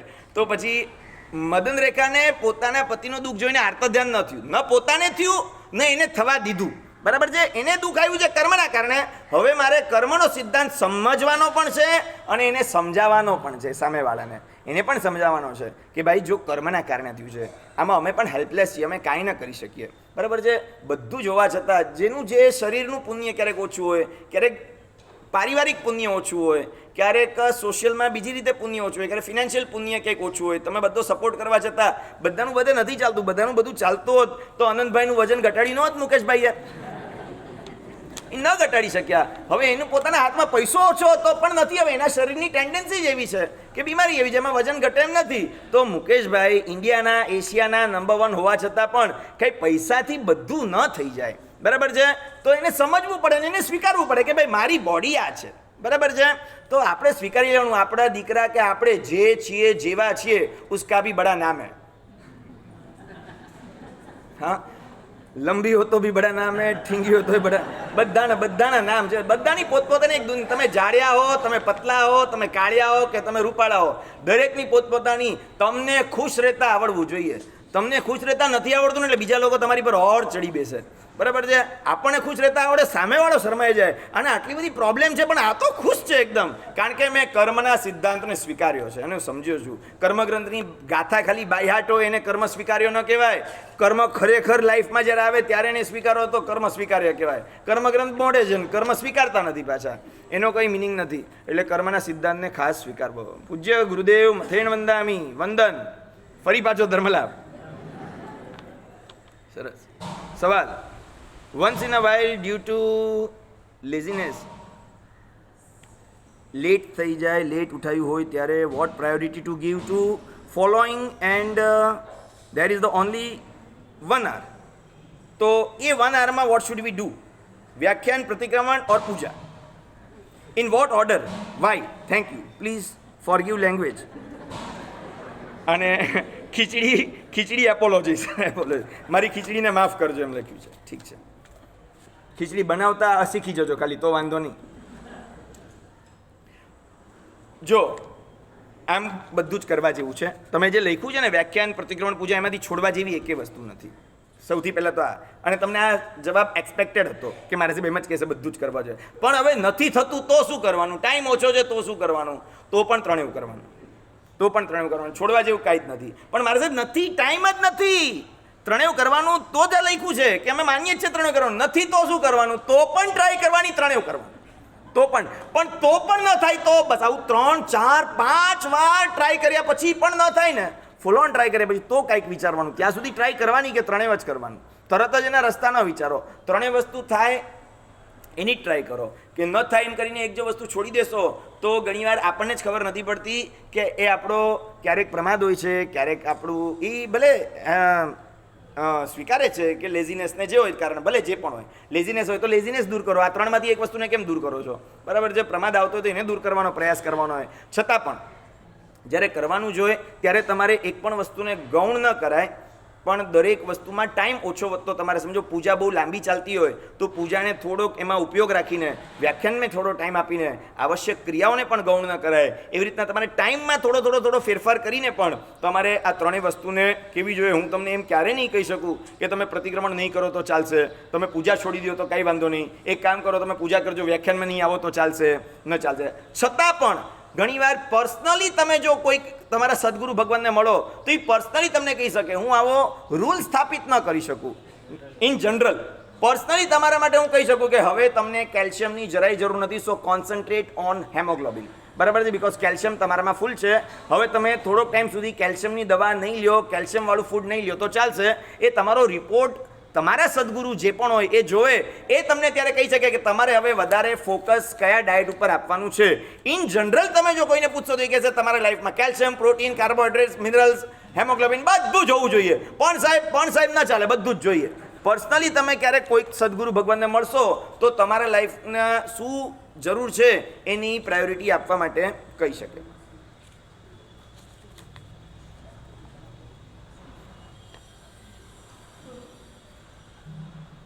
क्या देवद्रव्य का उपयोग किसी दूसरे खाते में कर सकते हैं? नहीं कर सकते. भगवान की आरती में आए રૂપિયે ભંડાર મેં જાતે હે કે પૂજારી, જે સંઘની છે આગળથી ચાલી આવતી વ્યવસ્થા, બરાબર છે. ફરજિયાત રૂપેને ભંડારમાં જ નાખવા એવો પણ નિયમ ન કરાય, પૂજારીને જ આપવા એવો પણ નિયમ નહીં. જે રીતના પહેલેથી વ્યવસ્થા પૂજારીને પણ એ રીતના જ એ કામમાં ને જોડ્યા હોય, એ રીતના જ કે એને ખબર હોય કે મારો આટલો પગાર છે અને આટલું મને આરતીમાંથી પણ મળી રહેશે, એ રીતના જ કામમાં ત્યારે જોડાયા હોય તો એ રીતના આપણે આપવામાં ત્યારે એમને કોઈ દોષ નથી, બરાબર છે. થાળીના પૈસા પૂજારી લઈ જતા હોય અને સંઘ પહેલેથી જ પૂજારીને આપતો હોય ને એ રીતની જ વ્યવસ્થા ગોઠવાની હોય તો એ વખતે બૂમાબૂમ રાડારાડ નહીં કરી દેવાની. અને બહુ તમને એવું લાગતું હોય તો રોજ તમારા ખીચામાંથી 200-500 આપતા જવાના તમારે પૂજારીને, બરાબર છે. બહુ એમ લાગતું હોય કે થાળીના પૈસા ભંડારમાં જ જાય તો એ થાળીના રાખવાના ને બીજા જેટલા રાખ્યા હોય ને ભંડારમાં એટલા લઈને ખીચામાંથી પાછા પૂજારીને આપવાના. ખીચામાંથી પૂજારીને આપવાના નથી, થાળીના લઈને તમારે અંદર નાખી દેવા છે, બધું કરીને એવું નહીં કરવાનું. છતાંય જે સંઘમાં જે રીતના પહેલેથી એ લોકોની વાતચીત એની સાથે થઈ હોય એ પ્રમાણે આગળ વધવું. ના, અત્યારે પૂજારીની વાત છે. ગાટી કેમ છે? એટલે પરમાત્માની ભક્તિમાં એ જોડાયેલો હોય ને એ કામમાં તો એ બધાને ચાલે. ભગવાનની ભક્તિ રોજ કામ કરે ને તો હાલે. આ કામ ભગવાનની ભક્તિનું કામ જે કરે એ બધાને ચાલે. ચાલે. पूजा के कपड़े में पहले केसर पूजा करनी चाहिए या धूप पूजा? ऑफ कोर्स પેલા રોટલી પેલા વિનંતી શું કરવી જોઈએ? ગોચરી ઓરવા આવીએ એની વાત કરો. આ પછી કહું તમને. પેલા અમે ગોચરી ઓરવા આવીએ ત્યારે પેલા વિનંતી શેની કરવી જોઈએ? હા, પધારો તો બોલ્યા. હું ધર્મેલા. હવે બોલો. હા, પધારો. પછી ઘણા તો અમને જોઈને ના સૂંઠ યાદ આવે. અમને જોયો એટલે સૂંઠ યાદ આવે છે. મારા સાહેબ સૂંઠ પીપરા મોડ લેશો. અમને જોઈને ખબર નહીં, ઘણાને આમ સૂંઠ જ યાદ આવે. અહીંયા લખેલી ન હોય આમ સૂંઠ. સાધુને જોઈને જ સૂંઠ યાદ આવે છે ઘણાને. હા, એ તપસ્વી જોઈએ એટલે એમને સૂંઠ અને પીપરા મોડ જ વાપરતા હોય. આમ ક્યારે જિંદગીમાં યાદ ના આવતી. અમને જોયો એટલે ખબર નહીં અમુક વસ્તુ યાદ આવી જાય. આમ ઘરે બનાવ. અને હંમેશા જે વસ્તુ તમને બહુ ભાવતી હોય અથવા તમે બહુ મહેનતથી બનાવી હોય ને એની વિનંતી તમે બહુ ફોર્સફુલી કરો. અમને ખબર પડી જાય કે આ વિનંતી બહુ ફોર્સફુલી કરે છે એટલે કાં તો એને પોતે આજે મહેનતથી બનાવી છે અને કાં તો આ વસ્તુ એને બહુ ભાવે છે. એટલે એવું સમજે છે કે જે વસ્તુ મને બહુ ભાવે છે એમને ભાવવી જ જોઈએ અને જે વસ્તુ મેં બહુ મહેનતથી બનાવી છે મારા સાહેબે ઓરવી જ જોઈએ. એટલે આપણે એમ કહીએ કે નહીં કોઈ વાંધો નહીં, આ લઈને મારે સાહેબ ઈ લો પણ થોડુંક તો શાક લ્યો, આજે આ પહેલી વાર બનાવ્યું છે, નવું બનાવ્યું છે એટલે આપણે શાકનો ખપ ન હોય તો એ ચમચી જેટલું એક શાક તો ઓરાવશે પછી રોટલી ઓરાવશે. એટલે સૌથી પહેલાં વિનંતી શેની કરવી જોઈએ? પહેલાં શું કરવાનું એમ કહું છું.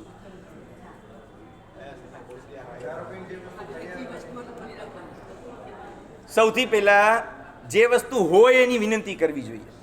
હોય જ નહીં એની વિનંતી ના કરાય. મીઠાઈની કરવાની પણ મીઠાઈ હોય જ નહીં તો હા, એટલે હોય તો કરવાની. ઘણીવાર શું તમારે શ્રાવકોને બધાને કહી દેવું ઘરમાં શું છે શું. એ લોકો શું રેગ્યુલર સાંભળ્યું હોય ને જે બાયાટ કરવી એ પ્રમાણે બોલી જાય. મારા સાહેબ ઘરે સુખડી હે, ફિર વો પેજી હે, फिर वो परूदी है, फिर पूरी है, वेफर है, खाकरा है, फिर पीछे से उनके वो घरवाली श्राविका आके बोलते हैं अरे नहीं है खाली हो गया कल. कल खाली हो गया. बोले कि कल तो तू सब बोली थी. वो कल बोली थी वो रोज का कोई रिपीट नहीं बोलने का, चेंज होता रहता है सब. હવે એને જે સાંભળ્યું એ બધું જ બોલી જાય. આ ખાખરા છે ને ઓલા ખાખરા છે ને આ છે ને ચકરી છે ને બેફર છે. હવે મારા સાહેબ કે હા લ્યો, ઓલો કે લ્યો, ઓલો કે ક્યાં લ્યો, હો ગયા ખતમ, સબ ખતમ હો ગયા. હવે આટલો બધી ખપત આ બધી એકાશના બે આશનામાં સૂકા નાસ્તાની ફૂલ ખપત ચાલતી હોય હમણાં. ફૂલ ખપત ચાલે. રૂટીનમાં ન વાપરતા હોય એટલું એકાશના બે આશનામાં ઘણીવાર બધી ખપત થઈ જતી હોય છે. એટલે જે હોય એની વિનંતી કરાય અને જો બધું હોય તો ક્રમશઃ વિનંતી કરાય. પહેલાં મીઠાઈ છે કે પછી રોટલી છે, શાક છે, ભાત છે, એવી રીતે લાઇનસર વિનંતી. ઘણીવાર મારા સાહેબ કે પેલા ભાત લ્યો. ઘણીવાર કેવું હોય, અમારે પાત્રા જે રીતના ગોઠવાય ને, અમારે પેલા ભાત વોરવા, એનું પાત્રું ક્યારેક મૂકી દેવું હોય, તો એ ઘણા એવી જીદ લઈને બેઠા પેલા રોટલી વોરો પછી. અરે પણ હું કહું છું યાર, પેલા ભાત લ્યો ને, મારું એક પાત્રું ગોઠવાતું જાય અંદર. નહીં મારા સાહેબ, પહેલે રોટી લો, ફિર ચાવલ, આપ ફિર ચાવલ લેતો રોટી. અરે કઈ હું જમવા થોડી બેઠું છું કે પેલા રોટલી જ અપાય? હું વોરવા આવ્યો છું, તો વોરવામાં જે કહીએ એ પહેલા અપાય. આવા એટલા આ બધામાંથી અમે પાસ થયા છીએ એટલે કહું છું. ઘણા લોકોનો આગ્રહ હોય પેલા રોટલી જ વોરાવે, ત્યાં સુધી ભાત વોરાવે જ નહીં. હું કહું ભાત લ્યો તો કે ના રોટલી લ્યો, ભાત લ્યો ના રોટલી લ્યો. સમજે જ નહીં કોઈ હાલતમાં કે ભાઈ અમને પણ નથી ખપ. એ હા, એવો ભાવ હોય તો લઈ લેવાની રોટલી, હા ત્યાં વાપરી લેવાનું, એ બહુ સરસ. તો આ ઘણીવાર આવી પરિસ્થિતિઓ સર્જાતી હોય છે. એટલે તમારે ક્રમસર વિનંતી કરવાની, પછી મહાત્મા જે કે એ વસ્તુ ત્યારે તમારે આ બધું હાજર હોય એ જ બોલ્યો ને હું. પેલા મીઠાઈ, પછી રોટલી શાક દાળ ભાત, એ બધી વિનંતી તમારે લાઈનસર કરવાની. પછી સૂકો પાકો નાસ્તો હોય એની વિનંતી કરવાની. છેલ્લે એ બધું થઈ જાય પછી તમારી પાસે એટલે દૂધ હોય તો દૂધની વિનંતી કરાય, દહીં હોય તો દહીંની વિનંતી કરાય, ફ્રીજની બહાર હોય તો વિનંતી કરાય, 48 મિનિટ થઈ ગઈ હોય તો વિનંતી કરાય. પછી તમારે કહેવાય સૂંઠ છે, પીપળમોળ છે, હળદર છે, મારા સાહેબ સાકર છે, મારા સાહેબ બુરુ સાકર પણ છે, ખડી સાકર પણ છે, મારા સાહેબ ગોળ છે, સાહેબ ઓર્ગેનિક ગોળ પણ છે, ગોળનો ભૂક્કો છે, સાહેબ એલચીના દાણાનો સાહેબ ખપ હોય તો, સાહેબ કોઈને લવિંગ છે, સાહેબ લવિંગને તજની એવી કાંઈ પણ સાહેબ કપ હોય તો, સાહેબ તમારે ત્યાં કોઈને પણ એવી કોલેસ્ટ્રોલ વગેરેની કાંઈક તકલીફ હોય તો તજનો ભૂક્કો પણ છે સાહેબ, બહુ એકદમ સ્ટ્રોંગ છે, ફ્રેશ છે સાહેબ, એવો ભૂક્કો પણ કદાચ જરૂર હોય તો. અને સાહેબ અત્યારે ગરમી છે તો વરિયાળીનો ભૂક્કો છે, ગુલકંદ છે, વરિયાળી અને સાકર પણ છે, વરિયાળી સાકર અલગ અલગ પણ છે સાહેબ, આપને જે રીતના ભાવે. સાહેબ આ ભીંડી શરબત પણ એકદમ ચાલે એવું છે સાહેબ, ખપે એવું છે. આપણે ત્યાં કોઈક બનાવે છે સાહેબ, આ પણ એકદમ ખપે એવું છે. લીંબુની ચાસણી સૂકવીને વ્યવસ્થિત કરેલું છે સાહેબ, ચાલે એવું છે સાહેબ. આ તડકે વ્યવસ્થિત કરેલું 3 તારની ચાસણી વાળું સાહેબ, અથાણું છે, છુંદો છે, કેરી છે, જે હોય તે.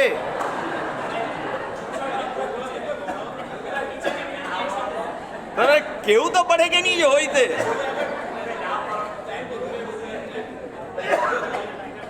તમારે કેવું તો પડે, જે હોય કેવું પડે, હોય નહીં તો તમે શું કરો? દૂધ હોય ના, ઘણા લોકોને હોય એટલે આમ ધડધડ બોલી નહીં જવાનું કંઈક, મારા તમને ખબર પડે એવું. પહેલા મેઇન વસ્તુ ઓરાવીને પછી બધું બોલવાનું, નહીં તો શું મેઇન વસ્તુ રહી જાય. મેઇન વસ્તુ રહી જાય ઘણી વાર. મેઇન 4-5 વસ્તુ, પછી તમારે જે વસ્તુ હોય એ બધી જ વસ્તુ તમારે કહેવાની.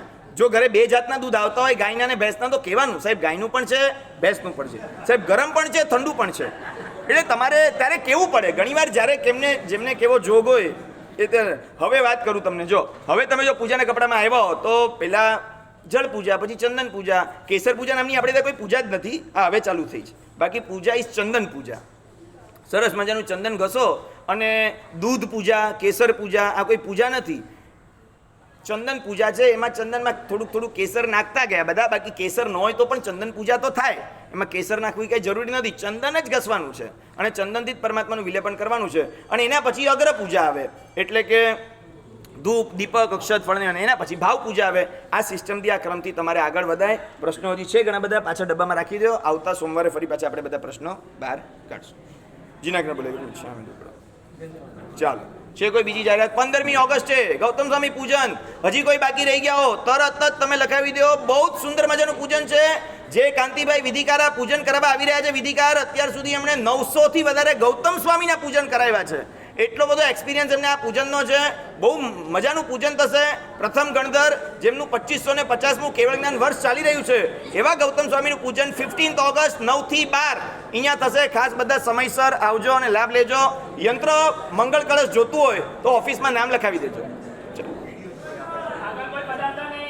અહીંયા આગળ બહુ જ બધી કીડીઓ છે, કોઈ આગળ પગે લાગવા આવતા નહીં, ખાસ ઉપયોગ રાખજો.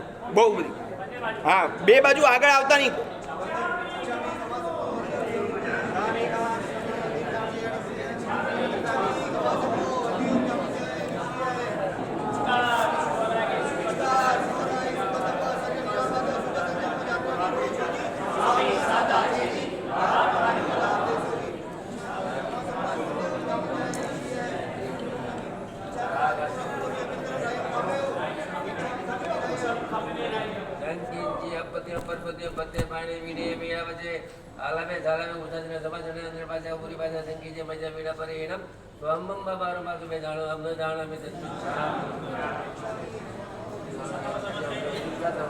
દેવગુરુ પ્રસાદ જેટલા પણ અત્યારે અહીંયા ઊભા છો, ભલે જે ગયા તે ગયા, જે ઊભા છો બધા હાથ જોડીને શિવમસ્તુ સર્વ જગત, શિવમસ્તુ પરહિત નિરતા ભવંતુ ભૂતગણા, દોષા પ્રયાન્તુ નાશમ, સર્વત્ર સુખી ભવતુ લોક. 1 મિનિટનો સમય કાઢો. દુનિયામાં અત્યારે ખૂબ અશાંતિ અને વોર જેવા વાતાવરણો ઘણા દેશોમાં છે. બધાને શાંતિ મળે, વિશ્વ શાંતિ માટે 12 નવકાર.